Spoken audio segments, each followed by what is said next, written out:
বন্ধুরা, আমরা ইতিমধ্যেই এই গল্পের প্রথম অংশ আপলোড করেছি, যেখানে একজন ধনী বাবার এক নষ্ট সন্তান তার নিজের সৎ বোনের প্রেমে পড়ে।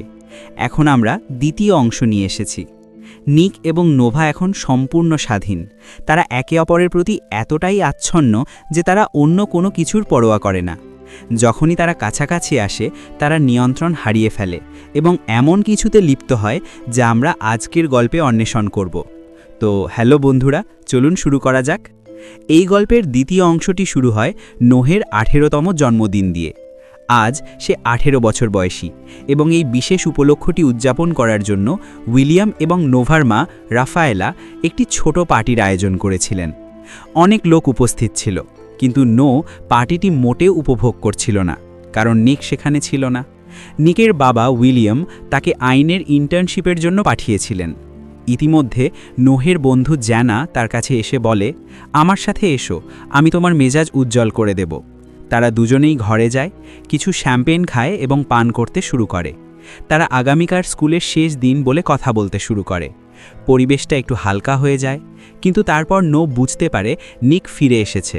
সে তৎক্ষণাৎ নিককে দেখার জন্য পাগলের মতো বাইরে ছুটে যায় এবং আনন্দে তাকে জড়িয়ে ধরে। তারপর কোনো কথা না বলে তারা চুমু খায়। তারা বুঝতেও পারে না যে উইলিয়াম এবং রাফায়েলা উপরের বারান্দা থেকে এটি দেখছে। তারা আসলে কখনোই চায়নি যে নিক এবং নোভা কাছে আসুক, কিন্তু নিক এবং নোভা মনে হয় মাসের দূরত্ব এক মুহূর্তের মধ্যে মুছে ফেলতে চায়। তাই তারা বাইরে বেরিয়ে তাদের আকাঙ্ক্ষা পূরণ করার চেষ্টা করে। পরে নিক তাকে জন্মদিনের উপহার হিসাবে একটি সুন্দর নেকলেস দেয় এবং নিজের হাতে এটি পরিয়ে দেয়। সেই মুহূর্তে নোয়ার চোখ জলজল করে এবং সে উপহারটি পছন্দ করে। পরবর্তী কয়েকদিন তারা একসাথে সময় কাটায়। তারা বিভিন্ন জায়গায় ঘুরে বেড়ায় এবং অনেক মজা করে। এরপর গল্পটি নোহের বন্ধুদের নোহের হাই স্কুল গ্র্যাজুয়েশন উদযাপনের জন্য একটি পার্টির আয়োজনের দিকে এগিয়ে যায়। হাই স্কুলের পরে কলেজে যাওয়ার সময় সমস্ত ছাত্র আনন্দে নাচছে। নিকের বন্ধু লায়ন তার কাছে এসে মজা করে বলে, আমরা তার থেকে মাত্র 5 বছরের বড়। এখন যেহেতু সে কলেজে আছে, সে নতুন ছেলেদের সাথে মজা করতে শুরু করবে। আমাদের মতো লোকেরা কাজে ব্যস্ত থাকবে এবং সে তার বয়সী ছেলেদের সাথে আড্ডা দেবে। আমার বান্ধবী জেনাও মেডিকেল স্কুলে যাচ্ছে এবং আমি এখানে আমার গ্যারেজে আটকে থাকব। তুমি ইন্টার্নশিপের জন্য বাইরে যাবে এবং নোভা এখানে কলেজে থাকবে। দূর দূরান্তের সম্পর্ক খুবই সংবেদনশীল। এই কথা শুনে নিক উত্তর দেয়, চিন্তা করো না, এরকম কিছুই হবে না। আমরা কখনোই তার থেকে আলাদা থাকব না। তারপর পরের দিন স্কুল সমাবর্তনের পর নোয়া তার মা বাবা এবং নিকের সাথে স্কুল থেকে ফিরছে। পথে সে অনেক বাবা মাকে তাদের সন্তানদের নতুন গাড়ি উপহার দিতে দেখে। নোয়া অবাক হয়ে বলে, এই লোকেরা এত দামি উপহার দিয়ে তাদের সন্তানদের নষ্ট করছে। কিন্তু তারপর সে আবিষ্কার করে যে নিক এবং তার মা বাবা তাকে একটি দুর্দান্ত গাড়ি কিনে দিয়েছে। গাড়িটি দেখে সে খুব উত্তেজিত হয়ে ওঠে। তারপর সে এটি নিতেও অস্বীকার করতে শুরু করে। কিন্তু নিকের পীড়াপিড়িতে সে উপহারটি গ্রহণ করে। নিক তারপর তাকে গাড়িতে নিয়ে যায়, যেখানে নোয়া নতুন উপহারের জন্য খুব উত্তেজনায় গাড়ি চালায়। নিক তারপর তাকে তার নতুন বাড়িটি দেখতে নিয়ে যায়, বলে, দাদু আমাকে এই বাড়িটি উপহার দিয়েছেন।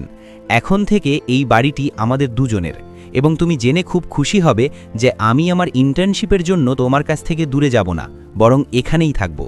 তারা কথা বলতে বলতে নিক তাকে চুমু খায় এবং তারা প্রেমে জড়িয়ে পড়ে, ধীরে ধীরে ঘনিষ্ঠ হয়। নিক তারপর বলে, আজ থেকে আমরা এখানে থাকব এবং কেউ আমাদের বিরক্ত করবে না।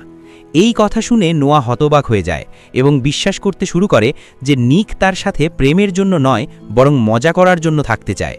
সে রেগে যায় এবং বলে, আমার বয়স 18 এবং একসাথে থাকার কথা ভাবতেও পারি না। এরপর আমরা আগের রাতের দৃশ্যটি দেখি। পার্টিতে নিক তার বন্ধু লায়নকে বলে, আমি ভুল করে ফেলেছি দোস্ত। নোয়াকে হঠাৎ করে এইসব বলা উচিত হয়নি। সে যখন বেঁচে থাকার কথা শুনে আমার উপর রেগে গেল। এদিকে নোয়া তার বন্ধু জেনাকে বলে, আমি ভেবেছিলাম নিক আমাকে ভালোবাসে, কিন্তু এখন তার কাজগুলো কেবল একটি জিনিসের দিকে ইঙ্গিত করছে। এই লোকগুলোর প্রেমে পড়া বোকামি ছাড়া আর কিছুই নয়। জেনা ব্যাখ্যা করে, দেখো নোয়া, আমি ছোটবেলা থেকেই নিককে চিনি। হয়তো সে তোমাকে হারানোর ভয় পায়, আর আমার মনে হয় সে এখনও তোমাকে ঠিক ততটাই ভালোবাসে। তার মা তাকে ছেড়ে চলে গেছে। তারপর থেকে সে সংবেদনশীল বিষয়গুলো নিয়ে খুব ভয় পায়। তোমার তার সাথেই কথা বলা উচিত। জেনার কথা শোনার পর সে নিকের কাছে যায় এবং তারা দুজনেই স্বাভাবিক থাকার চেষ্টা করে। পরের দিন নোয়ার মা তাকে সেই ডর্ম রুম দেখতে নিয়ে যায়, যেখানে সে কলেজে পড়ার সময় থাকবে। সে সেখানে তার নতুন রুমমেট ব্রায়ারের সাথে থাকবে। ব্রায়ারের অতীত সম্পর্কে একটি ছোট গল্প আছে যা আমরা পরে জানব। এদিকে নিক তার বাবার অফিসে আছে, যেখানে তার বাবা তার ইন্টার্নশিপে সাহায্য করার জন্য সোফিয়া নামে একটি নতুন মেয়েকে ভাড়া করেছেন। সোফিয়া এসে নিকের সাথে নিজের পরিচয় করিয়ে দিয়ে বলে, আমি তোমার সম্পর্কে সব কিছু জানি। তুমি দেখতে খুব নিরীহ, কিন্তু তোমার চোখ মেয়েদের তাৎক্ষণিকভাবে দেখে, তাই আমি চলে গেলে আমার নিতম্বের দিকে তাকাবে না। এই বলে সে চলে যায়। এরপর আমরা নোয়া এবং তার মাকে দেখি। নোয়ার মা তাকে নিকের সাথে একটি ছবি দেখায় এবং সরাসরি জিজ্ঞাসা করে, তোমাদের দুজনের মধ্যে কি হচ্ছে?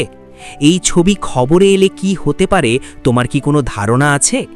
তোমাকে এটা বন্ধ করতে হবে, না হলে মানুষ টাকার পিছনে ছুটতে মা এবং বাবা কতটা নিচে নেমে গেছে তা নিয়ে কথা বলা শুরু করবে। কিন্তু নোয়া কথা শুনতে রাজি হয় না। সে উত্তর দেয়, আমরা একে অপরকে ভালোবাসি।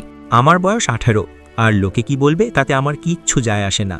নোয়া তারপর তার ডর্ম রুমে ফিরে যায়, কিন্তু পৌঁছানোর পর সে দেখতে পায় যে একটা পার্টি চলছে।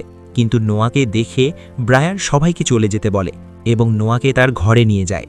নোয়ার মেজাজ খারাপ দেখে সে তাকে শান্ত করার চেষ্টা করে এবং বলে, তোমার 7 দিনের মধ্যে আসার কথা ছিল। নোয়া বলে, আমার ভালো লাগছিল না, তাই আমি তাড়াতাড়ি চলে এসেছি।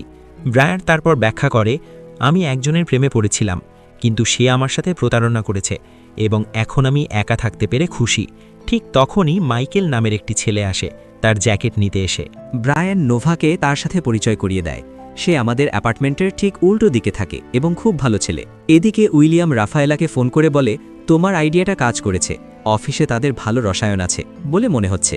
বাস্তবে সোফিয়াকে নোয়া এবং নিকের মধ্যে দূরত্ব তৈরি করার জন্য নিয়োগ করা হয়েছিল, আর এই সবই ছিল নোয়ার মায়ের পরিকল্পনা।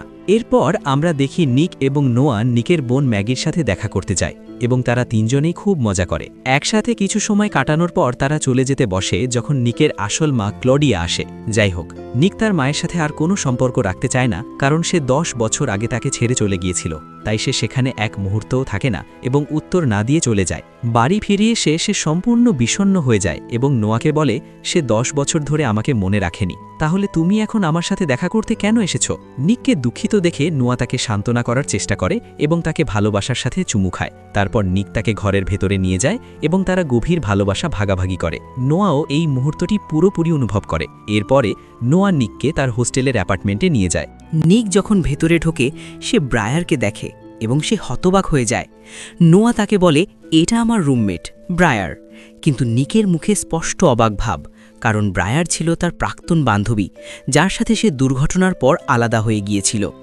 নিক আর কোনো কথা না বলেই চলে যায়, কোনো অজুহাত দেখায়, কিন্তু ঘটনাক্রমে তার ফোন রেখে যায়। তারপর আমরা নিককে লায়নের সাথে গাড়িতে দেখতে পাই। লায়ন বলে, আমি আমার ভাইয়ের অনুরোধে এখানে মাদক সরবরাহ করতে এসেছিলাম, কিন্তু এখন আমি ভয় পাচ্ছি। নিক ব্যাখ্যা করে, যদি তোমার টাকার প্রয়োজন হতো তাহলে তুমি আমাকে জিজ্ঞাসা করতে পারতে, এইসবের কি দরকার ছিল? আমি নোয়াকে প্রতিশ্রুতি দিয়েছিলাম যে আমি আর কোনো অশ্লীল কাজ করব না, তাই আমি তোমার সাথে ভেতরে যেতে পারবো না। তবুও তাদের বন্ধুত্ব বজায় রেখে লায়ন চলে যাওয়ার পর সে ভেতরে যায়। সেখানে তাদের মুখোমুখি রনির ভাই লুকার সাথে। কিন্তু তারপর আমরা দেখি নোয়া নিকের ফোন ব্যবহার করে ঘটনাস্থলে পৌঁছেছে।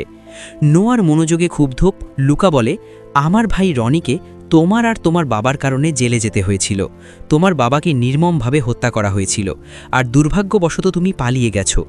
এই কথা শুনে নোয়া প্রতিশোধ নেয়, যার ফলে তাদের মধ্যে ঝগড়া শুরু হয়। লুকার লোকেরা 3 জনকে হত্যা করার চেষ্টা করে এবং তারা পাল্টা লড়াই করে, কিন্তু পুলিশ এসে তাদের সবাইকে গ্রেফতার করে। এদিকে সোফিয়া মামলাটি পরিচালনা করে এবং নিক এবং নোয়াকে উদ্ধার করে। নিক তাকে বলে, দয়া করে বাবাকে এই সব বলবেন না। এর পরের দৃশ্যটি একটু বেশি স্বাচ্ছন্দ্যময়, যেখানে নিক নোয়াকে একটি সুন্দর বিড়াল উপহার দেয়। তারপর তারা দুজনেই নোয়ার অ্যাপার্টমেন্টে আসে, যেখানে নোয়া নিকের কাছে যাওয়ার চেষ্টা করে। নিক প্রথমে প্রত্যাখ্যান করে, কিন্তু নোয়া বলে যে ব্রায়ার এইমাত্র চলে গেছে এবং তাদের বিরক্ত করার জন্য এখানে কেউ নেই। এই কথা শুনে নিক রাজি হয় এবং দুজনে খুব ঘনিষ্ঠ হয়ে ওঠে এবং প্রেম শুরু করে। ঠিক যখন এটি শেষ হতে চলেছে, ব্রায়ার আসে। এটা দেখে তারা দুজনেই অস্বস্তিতে পড়ে যায় এবং নিককে চলে যেতে হয়। পরের দিন সকালে নিকের মা ক্লডিয়া নোহের সাথে দেখা করতে হোস্টেলে আসে। নোহ তাকে জিজ্ঞাসা করে যে সে সেখানে কি করতে এসেছে। ক্লডিয়া বলে যে নিক সম্পর্কে তার সাথে তার কিছু গুরুত্বপূর্ণ আলোচনা করার আছে, কিন্তু নোহ তার সাথে কথা বলতে চায় না এবং তাকে চলে যেতে বলে। ক্লডিয়া বলে, নিকের সাহায্যের প্রয়োজন এবং যদি তুমি সত্য জানতে চাও তাহলে আমাকে ফোন করো। এই বলে সে চলে যায়। পরের দিন নোহ নিকের বাড়িতে রাতের খাবারের জন্য যায়। সেখানে সে সোফিয়ার সাথে দেখা করে, কিন্তু সোফিয়া খুব ঈর্ষান্বিত হয় কারণ নিক তার সাথে ইন্টার্নশিপ করছে, যা সে পছন্দ করে না। তারা সবাই একসাথে ডিনার করে, কিন্তু নোহ লক্ষ্য করে যে নিক এবং সোফিয়া খুব ঘনিষ্ঠ হয়ে উঠছে, যা সে মোটেও পছন্দ করে না।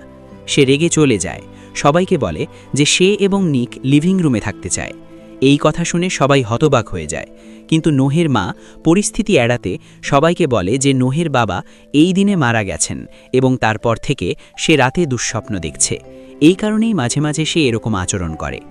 নিক তারপর নোহের কাছে যায় এবং ক্ষমা চায়, বলে যে সে সেই দিনের কথা ভুলে গেছে। কিন্তু নো তার ওপর রেগে যায়, বলে তোমার বাবা আমার সাথে মিথ্যা বলছে এবং ধীরে ধীরে সোফিয়ার সাথে ঘনিষ্ঠ হচ্ছে।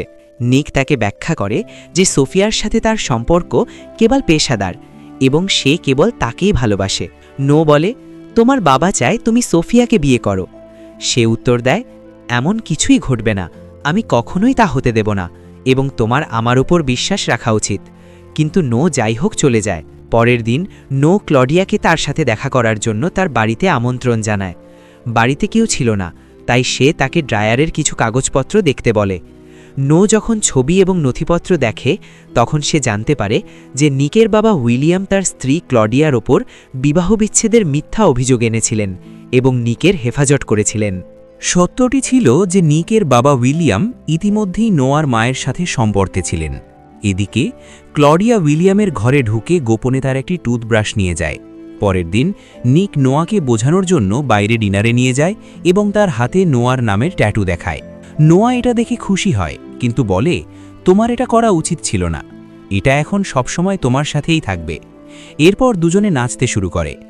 নিক প্রকাশ করে যে তাকে সোফিয়ার সাথে লন্ডনে যেতে হবে একটি মামলার জন্য। নোয়া বলে, ঠিক আছে, আমি এতে রাজি। তারা একসাথে রাত কাটায়। পরের দিন সকালে নিক এবং সোফিয়া লন্ডনের উদ্দেশ্যে রওনা হয়। নিক তার দাদুর সাথে দেখা করে ব্রায়ার সম্পর্কে জিজ্ঞাসা করে। দাদু ব্যাখ্যা করেন যে দুর্ঘটনার পর ব্রায়ার 2 বছর ধরে মানসিক হাসপাতালে ছিলেন এবং এটি তোমার দোষ ছিল না, তাই চিন্তা করার কোনো প্রয়োজন নেই। ঠিক তখনই সোফিয়া এসে তাকে বলে যে তারা মামলা জিতেছে। এই কথা শুনে নিক খুশিতে সোফিয়াকে জড়িয়ে ধরে চুমু খায়, কিন্তু তারপর আমরা দেখি কেউ এই মুহূর্তে তাদের ছবি তুলছে। নিক তখন বাড়িতে আসে এবং নোয়াকে ডাকে, কিন্তু সে বাড়িতে নেই। দ্বিতীয়ত আমরা দেখি নোয়া হস্টেলের অ্যাপার্টমেন্টে ব্রায়ার এবং মাইকেলের সাথে পার্টি করছে, কিন্তু কিছুক্ষণ পরে ব্রায়ার ক্লান্ত হয়ে ঘুমিয়ে পড়ে। মাইকেল কিছুক্ষণ পরে চলে যাওয়ার কথা বলে এবং এরই মধ্যে সে নোয়ার কাছে যাওয়ার চেষ্টা করে, কিন্তু সে তাকে প্রত্যাখ্যান করে। কিন্তু তারপর নিক এসে নোয়া এবং মাইকেলকে একসাথে দেখে রেগে যায়। সে মনে করে নোয়া তার সাথে বিশ্বাসঘাতকতা করেছে, তাই সে ভুল বোঝাবুঝির কারণে অভদ্রভাবে কথা বলতে শুরু করে। নোয়া বলে, তুমি যা ভাবছো তা নয়, কিন্তু আমাদের মধ্যে ভুল বোঝাবুঝি দিন দিন বাড়ছে, তাই হয়তো আমাদের কয়েকদিনের জন্য বিরতি নেওয়া উচিত। এই কথা শুনে নিক রাজি হয় এবং রেগে চলে যায়। এরপরে নিক তার কাজে ব্যস্ত হয়ে পড়ে, কিন্তু সে সোফিয়াকে দেখতে পায় যে গোপনে নিককে পছন্দ করতে শুরু করেছে এবং এই সময়ের মধ্যে মাইকেল নোয়াকে প্রভাবিত করার সুযোগ পায়। তারপর একদিন নিক তার বন্ধু লায়নের গ্যারেজে যায়, যেখানে লায়ন তাকে বলে যে রনি জেল থেকে মুক্তি পেয়েছে এবং 2 দিনের মধ্যে একটি দৌড়ে অংশ নিচ্ছে। তারপর তারা দুজনেই সিদ্ধান্ত নেয় যে রনির ওপর প্রতিশোধ নেওয়ার এটাই সুযোগ, কারণ রনি যখন নোভাকে অপহরণ করে তখন পুলিশ তাকে গ্রেপ্তার করে এবং জেলে দেয়। তারপর থেকে তাদের মধ্যে একটিও গাড়ির দৌড় প্রতিযোগিতা হয়নি এবং এখন আবার রনির ওপর প্রতিশোধ নেওয়ার সুযোগ। তারা জেনা এবং নোয়াকে কোনো কিছু জানতে না দেওয়ার পরিকল্পনা করে। নিকের বাবা সেই রাতে একটি সাফল্যের পার্টির আয়োজন করছেন, তাই তারা দৌড় জিতবে এবং দ্রুত উপস্থিত হবে। যখন দিনটি আসবে, নিক এবং লায়ন রেসিং ভেন্যুতে পৌঁছাবে। রনি এবং আরও কিছু ছেলেও এই দৌড়ে অংশগ্রহণ করতে যাচ্ছে, কিন্তু তারপর নোয়া জানার সাথে আসে এবং নিক বুঝতে পারে যে সেও দৌড়ে অংশগ্রহণ করতে যাচ্ছে। তারপর একটি মেয়ে এসে দৌড়ের নিয়ম ব্যাখ্যা করে। যদি দৌড়ের সময় পুলিশ আসে তাহলে তুমি এর জন্য দায়ী থাকবে এবং দৌড় শেষ হওয়ার পরেই বিজয়ী তাদের টাকা পাবে। দৌড় শুরু হয় এবং তাদের মধ্যে প্রতিযোগিতা শুরু হয়, ইতিমধ্যে ব্রায়ার পুলিশকে ফোন করে জানায় যে অবৈধ দৌড় চলছে। শীঘ্রই পুলিশ তাদের তাড়া করতে শুরু করে। যাই হোক, সমস্ত দৌড়বিদ দৌড় চালিয়ে যায়, পুলিশকে ফাঁকি দিয়ে তাদের ওভারটেক করে। কিন্তু একটি পুলিশের গাড়ি ফিনিশিং লাইনে আসে এবং তাদের থামানোর জন্য তাদের দিকে বন্দুক তাক করে। এটি দেখে নিক এবং নোয়া রনিকে ফাঁদে ফেলার চেষ্টায় উভয় দিক থেকে রনির গাড়িতে আঘাত করতে শুরু করে। তারা রনিকে গাড়ির মাঝখানে আটকে ফেলে এবং একটি পুলিশের গাড়ির সাথে দুর্ঘটনা ঘটায়। এইভাবে তাদের বন্ধু লায়নকে দৌড়ে জিততে সাহায্য করে। পুলিশ তখন রনিকে অবৈধ দৌড় এবং পুলিশের ওপর আক্রমণ করার জন্য গ্রেপ্তার করে, যখন অন্যান্য দৌড়বিদরা পালিয়ে যায়। তারপর তারা বাড়িতে পৌঁছায়, যেখানে ইতিমধ্যেই একটি পার্টি শুরু হয়ে গেছে এবং অনেক লোক ইতিমধ্যেই এসে পৌঁছেছে।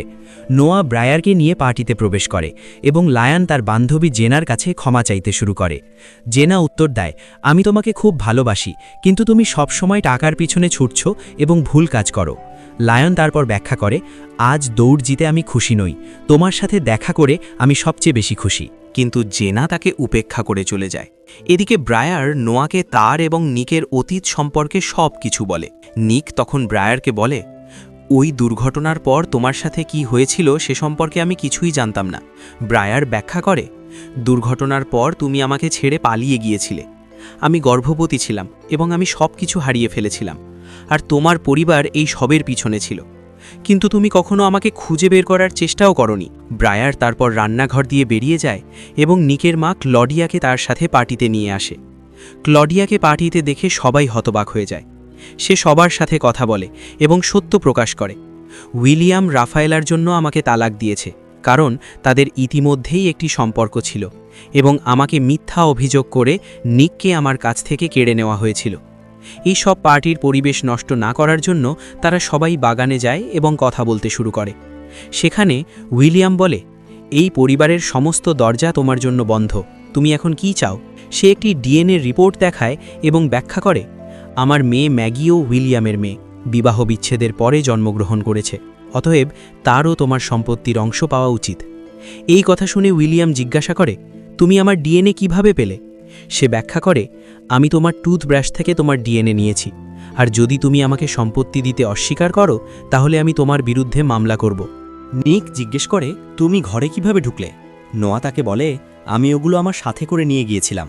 এই কথা শুনে নিক খুব রেগে যায় এবং বলে, তোমার কারণে আমাদের পুরো পরিবার ধ্বংস হয়ে গেছে। কিন্তু নোয়া তাকে বোঝানোর চেষ্টা করে, বলে, আমি ভেবেছিলাম তোমার মা আবার সবকিছু ঠিক করতে চেয়েছিলেন। নিক তার কথা শোনে না এবং রেগে চলে যায়। নোয়া তাকে শান্ত করার চেষ্টা করার জন্য তার পিছনে পিছনে ভিতরে যায়, কিন্তু নিক ভেতরে যায় এবং সোফিয়াকে চুম্বন করতে শুরু করে, যার ফলে নোয়া গভীরভাবে দুঃখিত এবং হৃদয় ভেঙে যায়। ঠিক তখনই ব্রায়ার নোহের কাছে আসে এবং তাকে সোফিয়া এবং নিকের কিছু ছবি দেখায়। এখানেই আমরা জানতে পারি যে ব্রায়ার সেদিন নিক এবং সোফিয়ার তোলা ছবিগুলির পিছনে ছিল এবং সে মাইকেলকে নোহের কাছে যেতে বলেছিল, কারণ সে নিকের উপর প্রতিশোধ নিতে চেয়েছিল। এই ছবিগুলি দেখে নোয়া আরও বেশি দুঃখিত হয়ে চলে যায়। ইতিমধ্যে নিক রাগ করে তার গাড়িতে করে চলে যাচ্ছে, যখন লায়ন তাকে ব্যাখ্যা করে যে সে নোয়ার সাথে এমন করে সঠিক কাজ করেনি এবং একটি ঘটনার জন্য তার প্রেমের সম্পর্ক নষ্ট করা উচিত নয়। এই কথা শুনে নিক বুঝতে পারে যে সে নোয়ার সাথে ভালো ব্যবহার করেনি, তাই সে নোয়ার সাথে কথা বলার জন্য পার্টিতে ফিরে যায়। কিন্তু সেখানে ব্রায়ার তাকে বলে যে সে আর কখনো নোয়ার সাথে দেখা করবে না। নিক তারপর নোভার হোস্টেলে তাকে খুঁজতে যায়। পৌঁছে নোভা মাইকেলের ঘরে যায় এবং ভান করে যে সে তার ঘরের চাবি হারিয়ে ফেলেছে। যাই হোক, মাইকেল বুঝতে পারে যে নোয়া এবং নিকের মধ্যে কিছু একটা হয়েছে। এদিকে নিক বারবার নোয়াকে টেক্সট করছে, কিন্তু নোয়া কিছু বুঝতে পারার আগেই মাইকেল তার ফোন বন্ধ করে দেয়। এরপরে নোয়া নিকের ওপর রেগে গিয়ে একগুঁয়েভাবে জেদ করে মাইকেলের সাথে ঘনিষ্ঠ হয় এবং মাইকেল এই মুহূর্তটির পূর্ণ সুযোগ নেয়। এত কিছুর পরে আমরা নোয়াকে গভীরভাবে দুঃখিত দেখতে পাই। মাইকেল তারপর নোয়ার জন্য কফি বানায়, কিন্তু নোয়া অস্বীকার করে এবং বেরিয়ে আসে। বাইরে নিক ইতিমধ্যেই হোস্টেলের সামনে বৃষ্টিতে তার জন্য অপেক্ষা করছে, কিন্তু তাকে দেখার পরেও সে কিছু বলে না এবং তার পাশ দিয়ে হেঁটে যায়। এই সব দেখে নিক বুঝতে পারে যে মাইকেলের ঘর থেকে বেরিয়ে যাবার পর নোয়া কী অবস্থায় ছিল। এর মানে হলো তাদের মধ্যে সবকিছু শেষ। নিক তারপর তার গাড়ি নিয়ে চলে যায়। গল্পের শেষে আমরা দেখতে পাই নোয়া তার বাবার কবরে গিয়েছে এবং দুঃখের সাথে তার বাবাকে চিরতরে বিদায় জানাচ্ছে, কিন্তু তারপর সে সেখানে কিছু লেখা দেখতে পায় যা আসলে নিক লিখেছিলেন, যেখানে বলা হয়েছিল যে নিক সর্বদা নোভার সাথে থাকবে। এই গল্পটি পড়ার পর নোয়া খুব আবেগপ্রবণ হয়ে পড়ে। এখন মনে হচ্ছিল যেন তাদের মধ্যে সবকিছু শেষ হয়ে গেছে, কিন্তু এই গল্পের পরবর্তী অংশে কী হবে এটি আমাদের জন্য একটি সাসপেন্স রয়ে গেছে, এবং এই সাসপেন্সের সাথে এই গল্পটি এখানেই শেষ। তো বন্ধুরা, আশা করি তোমরা এই গল্পটি খুব উপভোগ করেছো, এবং যদি এটি আমাদের চ্যানেলে তোমার প্রথম ভিজিট হয় তাহলে দয়া করে ভিডিওটি লাইক করুন এবং চ্যানেলটি সাবস্ক্রাইব করুন।